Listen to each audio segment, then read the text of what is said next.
Certaines choses n'arrivent qu'une fois dans une vie, et quand elles arrivent, vous pouvez les ignorer, sinon votre réalité changera à jamais. Vous n'êtes pas arrivé ici par hasard. Cette vidéo n'était pas un simple clic. C'était une vocation.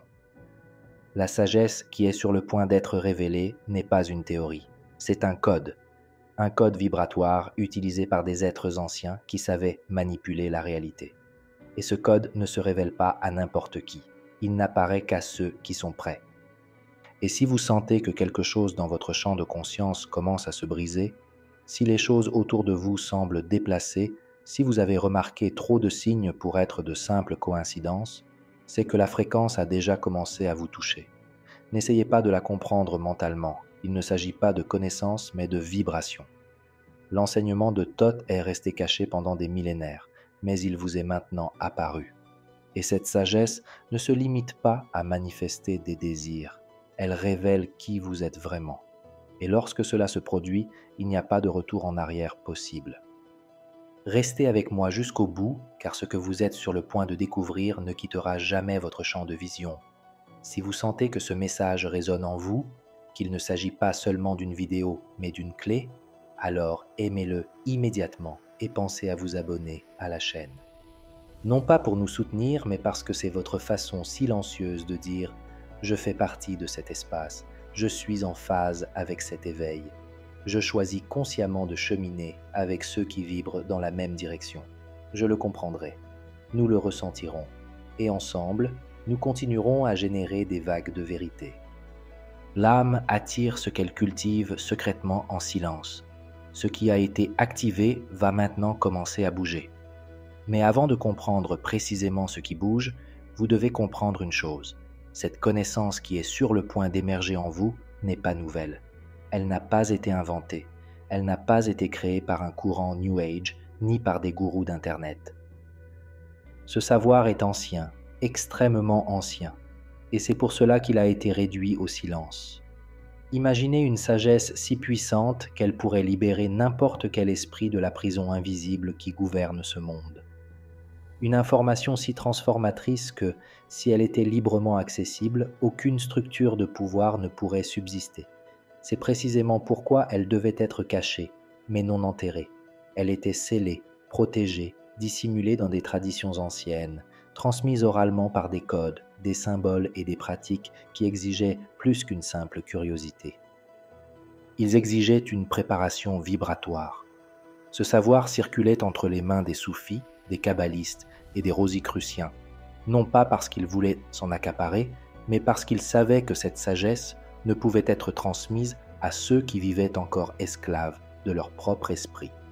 Ces groupes étaient qualifiés d'occultistes, d'ésotéristes, d'hérétiques, car ils osaient affirmer que le pouvoir n'est ni au ciel ni sur terre. Il est en vous. Et lorsqu'on accède à ce pouvoir, on devient incontrôlable, et le système le craint. L'histoire a toujours été écrite par ceux qui détenaient le pouvoir, et tout ce qui menaçait l'ordre établi était qualifié de dangereux, maudit ou inapproprié. Mais peu de gens réalisent que ce danger n'était jamais extérieur.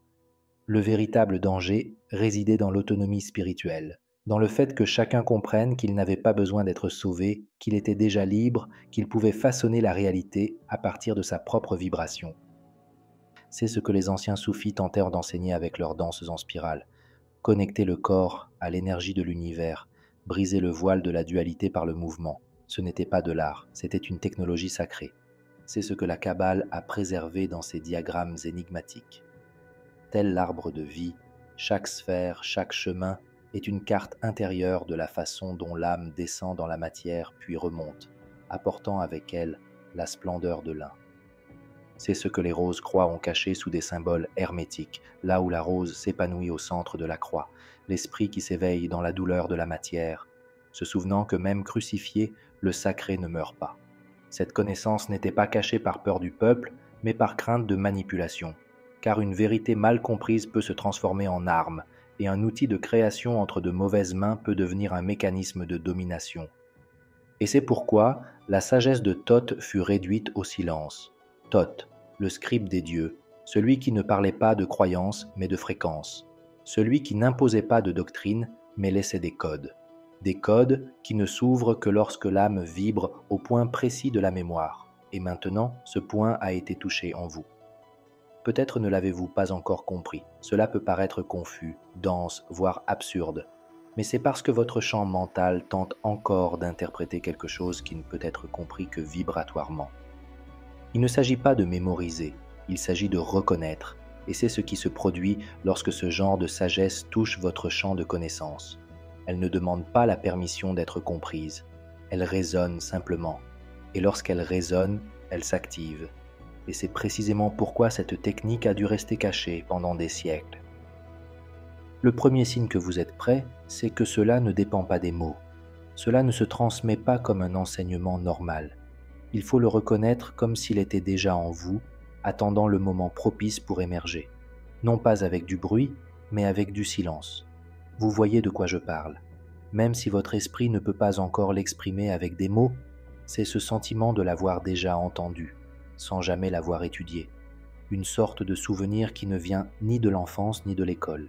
Il vient d'un lieu plus profond, un lieu où le temps ne s'écoule pas comme ici, où tout est simplement. C'est le premier signe que vous êtes prêt, car cette sagesse ne frappe pas à la porte de ceux qui cherchent encore à prouver quelque chose. Elle ne se révèle que lorsque l'espace intérieur s'ouvre, lorsque le bruit de l'identité commence à se dissiper. Et même si, silencieusement, la question surgit, et si tout ce que je croyais savoir n'était pas le centre de la vérité?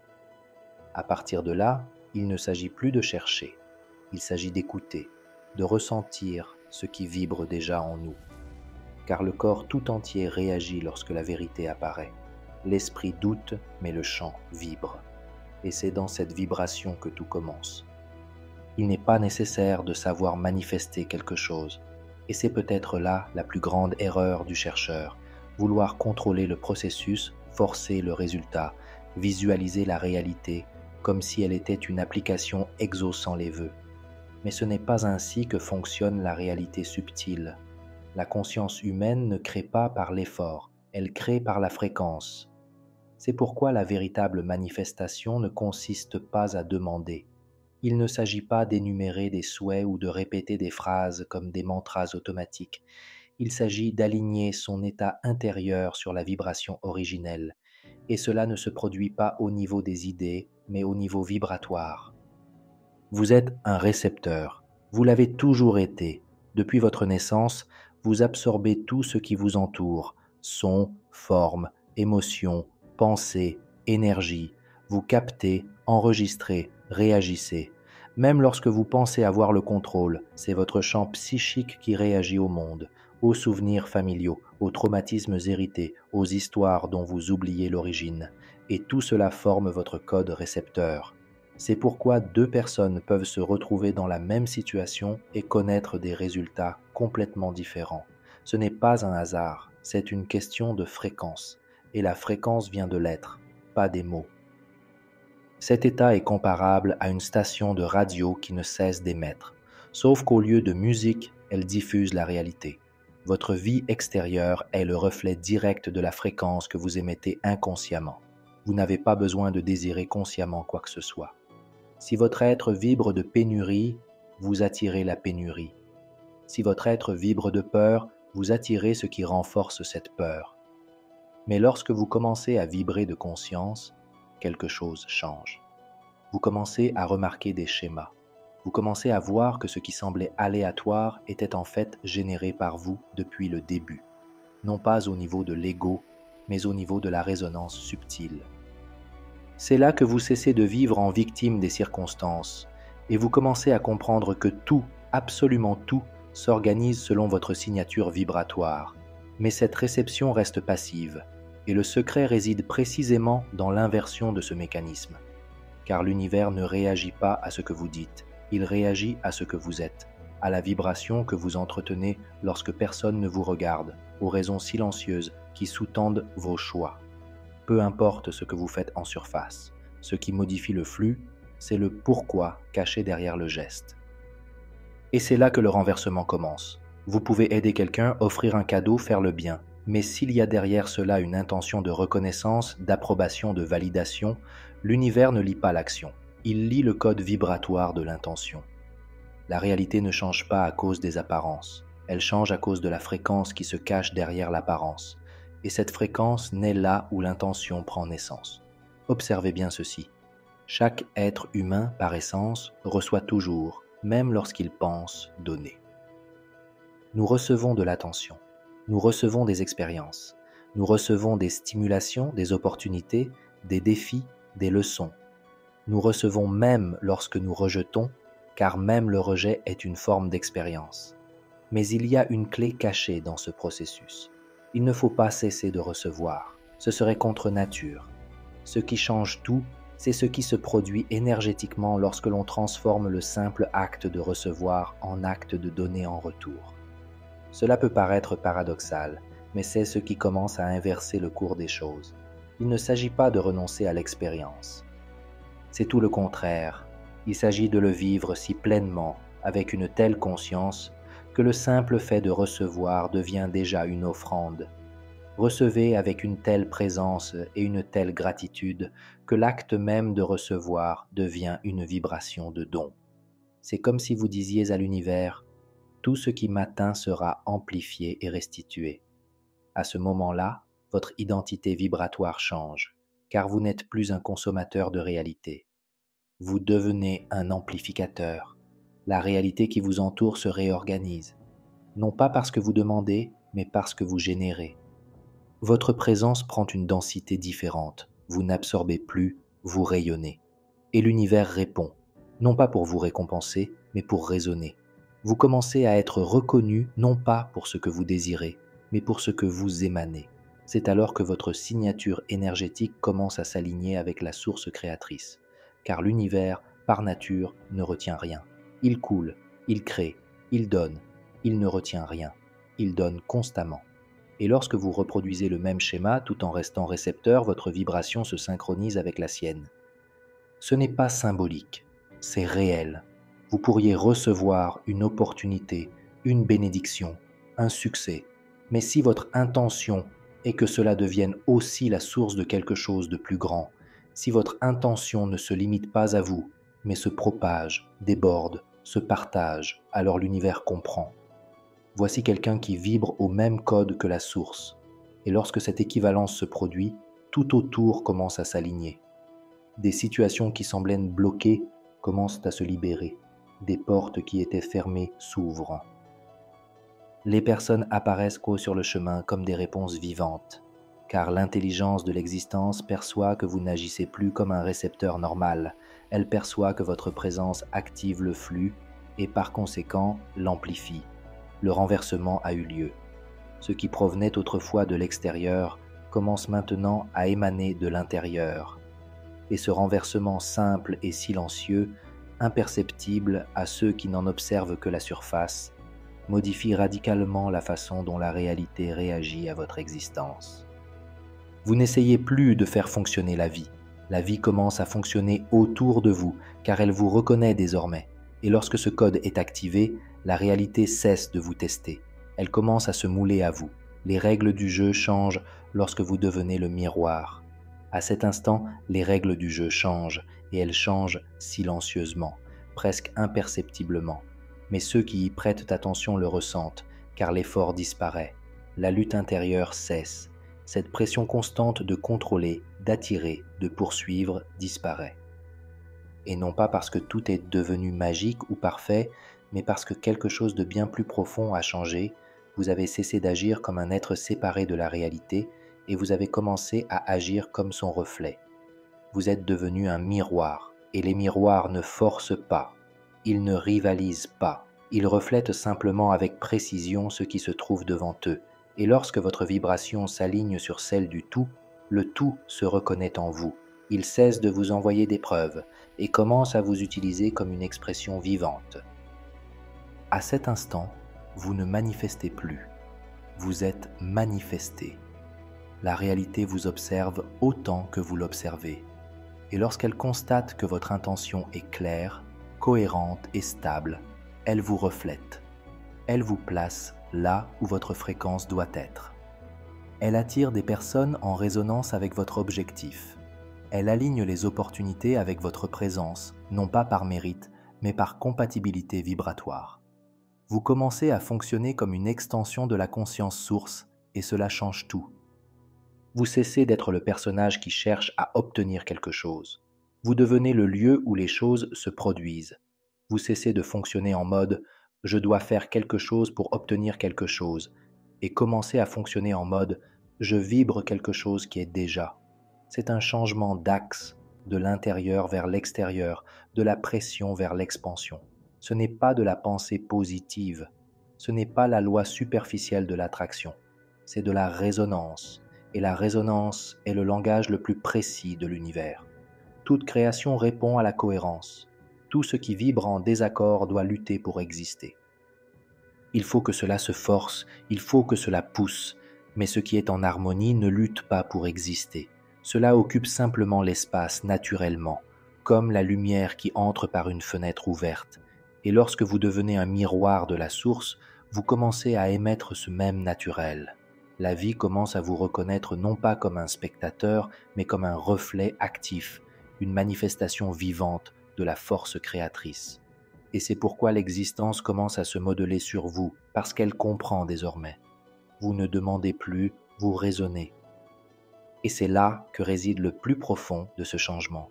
Vous n'avez plus besoin d'expliquer quoi que ce soit. Votre entourage commencera à le ressentir. Il remarquera qu'il y a quelque chose de différent en vous, que votre présence possède une stabilité qui ne s'ébranle pas facilement, que vos paroles sont porteuses de vérité, que votre regard transmet la certitude. Et ce n'est pas une question d'ego, c'est une question d'alignement. Vous devenez un miroir non seulement de la réalité, mais aussi des autres. Et en vous voyant, beaucoup commenceront à se voir. C'est ainsi que fonctionnent les véritables acteurs du changement.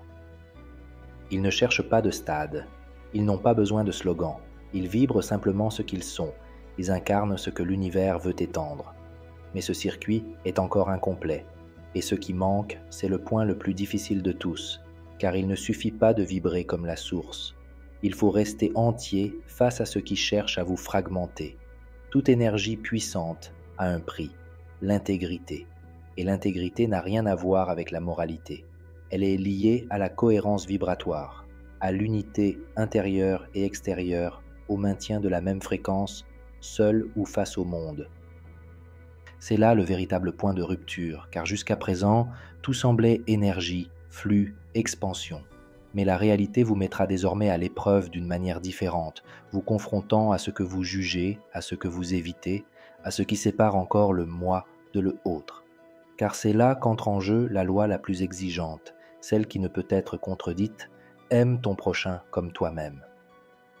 Mais cela ne signifie pas plaire à tout le monde. Il ne s'agit pas d'être bienveillant ou de forcer un sourire spirituel pendant que l'on s'efface intérieurement. Aimer l'autre comme soi-même, c'est reconnaître qu'il est soi, littéralement, non pas philosophiquement, mais vibratoirement, et cela change tout, car lorsque l'on comprend que l'autre n'est qu'une extension du même principe qui nous manifeste, on ne peut plus garder le masque, le jugement disparaît, la confrontation perd son sens, même les conflits changent de ton. Parce que maintenant vous avez affaire à des reflets et non à des ennemis, mais le reconnaître demande du courage, car la première chose que fait le véritable amour, c'est de vous montrer à quel point vous êtes encore fragmenté. Il expose vos ombres, il réveille les souvenirs que vous avez tenté d'enfouir, il fait remonter à la surface tout ce que vous avez projeté sur les autres, pour que vous n'ayez pas à le regarder en vous-même. C'est là que le jeu bascule. Car aimer l'autre comme soi-même, c'est cesser de fuir les parts de soi que vous rejetez, c'est cesser de vous diviser. Cela signifie intégrer même ce qui fait mal, ce dont on a honte, ce qu'on ne veut pas que quiconque voie. Et ce faisant, l'autre cesse d'être une menace et devient un miroir. C'est le plus grand défi du chemin spirituel, car la plupart des gens souhaitent évoluer sans avoir à pardonner. Ils veulent s'éveiller sans sombrer dans les recoins sombres de l'âme. Ils veulent la lumière sans traverser leur propre ombre. Mais cela n'existe pas. L'unité n'est réelle que lorsqu'elle inclut tout. Même ce que vous avez tenté de nier, même ceux qui vous ont blessé, même les parties de vous qui cherchent encore à s'échapper. Et c'est là que la loi de l'amour entre en jeu. Lorsque vous pouvez regarder l'autre, n'importe lequel, et reconnaître en lui le même principe de conscience qui vibre en vous. Et cela ne s'apprend pas dans les livres. Cela s'active dans la pratique, dans les relations réelles, dans la circulation, dans les conflits, dans les conversations embarrassantes. Il est facile d'aimer ceux qui vous comprennent. La vie veut voir si vous pouvez maintenir cette vibration. Face à ceux qui vous défient, qui vous provoquent, qui ne vous comprennent pas. Car c'est là que se mesure le niveau d'intégration, non pas en théorie, mais en expérience. Et la réalité perçoit tout. Elle ne réagit pas aux belles paroles, elle réagit aux vibrations réelles. Si vous prétendez aimer, mais qu'au fond de vous, vous jugez, comparez, séparez, l'existence le perçoit, car le véritable amour ne se récite pas, il se vit. C'est la reconnaissance silencieuse que tout est un. Et c'est précisément là que la plupart des gens abandonnent. Sans se rendre compte qu'il était à un pas de la porte, l'activation du corps de lumière. Car franchir ce point ne demande aucun effort, il exige la présence, et la présence n'est pas un état d'esprit, c'est un état vibratoire. Ceux qui tentent encore de comprendre l'amour ne franchissent pas, car l'amour qui anime l'être n'est pas ce que l'on explique, c'est ce que l'on devient, c'est le seuil du passage invisible, le moment où l'on cesse de marcher sur le chemin et où l'on devient le chemin. Il n'y a pas de carte, il n'y a pas de signe, non. Mais une vibration commence à prendre forme en vous, un sentiment d'intégration silencieuse, comme si, pour la première fois, votre âme se tenait debout dans votre corps, et tout change. Ce qui semblait autrefois une séparation commence à se dissoudre. L'esprit tente encore de résister, de faire ressurgir la logique, les jugements, les vieilles histoires. Mais quelque chose de plus profond ne bouge pas. Il est là, il est entier. Cet amour conscient n'est pas une émotion. Ce n'est pas de l'affection, c'est une fréquence active qui commence à circuler en vous. Comme si elle circulait dans les centres énergétiques de votre corps avec une nouvelle signature. Elle n'a ni nom, ni langage, mais elle a une présence. Et lorsque cette présence trouve de l'espace, elle pulse. Toth l'appelait communion vibratoire, un état dans lequel la séparation entre vous et la source se dissout non par la croyance mais par l'expérience directe. Vous n'invoquez plus rien, vous devenez compatible avec tout. Et à ce niveau de compatibilité, la réalité n'a plus besoin d'être forcée. Elle commence à se produire. La manifestation cesse d'être une tentative pour devenir une conséquence. Vous entrez dans l'état où ce qui doit advenir advient, où ce qui doit disparaître advient, non par volonté, mais par pure résonance. Cet amour, cette reconnaissance silencieuse de l'unité transforme non seulement votre vision du monde, mais aussi votre corps. Car lorsque cette unification est réelle, quelque chose commence à s'illuminer en vous. C'est comme si une partie de votre corps, endormie depuis toujours, commençait à se réveiller. Non pas de manière magique ou spectaculaire, mais subtilement, comme une lumière qui s'allume lentement dans une pièce sombre. Et à mesure que cette lumière s'allume, vous sentez votre état intérieur se réorganiser. Votre perception du temps commence à changer. Les minutes ne semblent plus linéaires, les heures n'ont plus le même poids. Vous commencez à ressentir une fluidité dans l'air, une légèreté dans vos pensées, un silence plus profond dans des moments auparavant anxiogènes. C'est le début de l'activation du corps de lumière. Et non, cela n'a rien à voir avec le fait de devenir un être magique et rayonnant dans l'obscurité. L'activation n'est pas une question d'apparence, c'est une question de fonctionnement. Votre être commence à émettre plus qu'il n'absorbe. Votre corps devient plus sensible à la vérité et moins réactif au bruit. Vos mots commencent à véhiculer une intention pure, comme si l'énergie traversait directement votre voix. Les gens la ressentent, les situations y répondent, la vie se réorganise autour d'elle. Vous devenez un canal à haute fréquence. Et plus vous êtes présent à cette vibration, plus vite la réalité répond.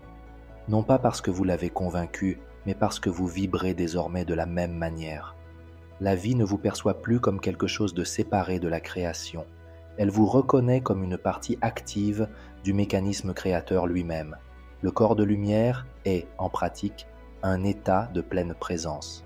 Un état dans lequel ce que vous pensez, ce que vous ressentez, ce que vous émanez et ce que vous manifestez forment un mouvement cohérent. C'est ce qui permet aux manifestations d'arriver.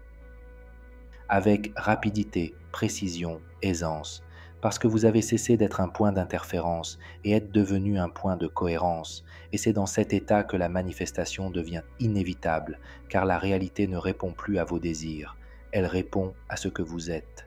C'est le changement final, la ligne ténue où tout commence à se réorganiser sans effort, sans visualisation, sans négociation. Vous ne demandez rien, vous vibrez, et la vie répond. C'est à ce moment-là que l'univers s'incline. Non par obéissance, mais par reconnaissance, votre présence devient un vecteur, une pure émanation de cohérence vibratoire. Et la cohérence est le son que la réalité respecte le plus. C'est comme si soudain tout ce qui résistait commençait à s'ouvrir. Non par miracle, mais par harmonisation. Vous devenez le centre d'une force magnétique qui n'attire pas avec force, mais avec intégrité. Plus besoin de forcer quoi que ce soit. Ce qui vient, vient parce que c'est prêt. Ce qui s'en va parce que c'est déjà fait. La vie se met à bouger avec une précision presque absurde. Des personnes inattendues réapparaissent. Des idées surgissent de nulle part. Les situations convergent. Le temps semble conspirer. L'esprit tente de comprendre, mais n'y parvient pas. Car vous avez désormais accès à un autre niveau d'intelligence, la synchronicité. Et la synchronicité, c'est lorsque la réalité cesse de vous tester et commence à vous utiliser comme un outil d'expansion. Vous êtes devenu une vibration reconnaissable au sein du système tout entier. Et tout cela se produit parce que vous avez activé ce que presque personne n'active dans cette vie. Car, tandis que beaucoup continuent à essayer de forcer le flux avec des techniques et des formules, vous êtes entré dans le silence. Et en silence, vous êtes retourné à l'état originel, l'état que Thoth enseignait, mais que peu ont eu le courage de vivre. Désormais, vous n'avez plus besoin de créer la réalité par l'effort, car vous êtes la réalité en expansion. Et ici, le voyage s'achève. Mais non pas comme une fin, mais comme le début d'un autre état d'existence. Désormais, vous ne vous manifestez plus par désir, vous vous manifestez par identité. Il n'y a plus de place pour essayer de faire fonctionner les choses. Il n'y a plus de doute quant à savoir si cela se produira ou non. Car ce que vous manifestez maintenant n'est pas séparé de vous. Ce n'est que le prolongement visible de ce que vous êtes devenu intérieurement. Vous êtes devenu présence consciente. Vous êtes devenu vibration avec forme.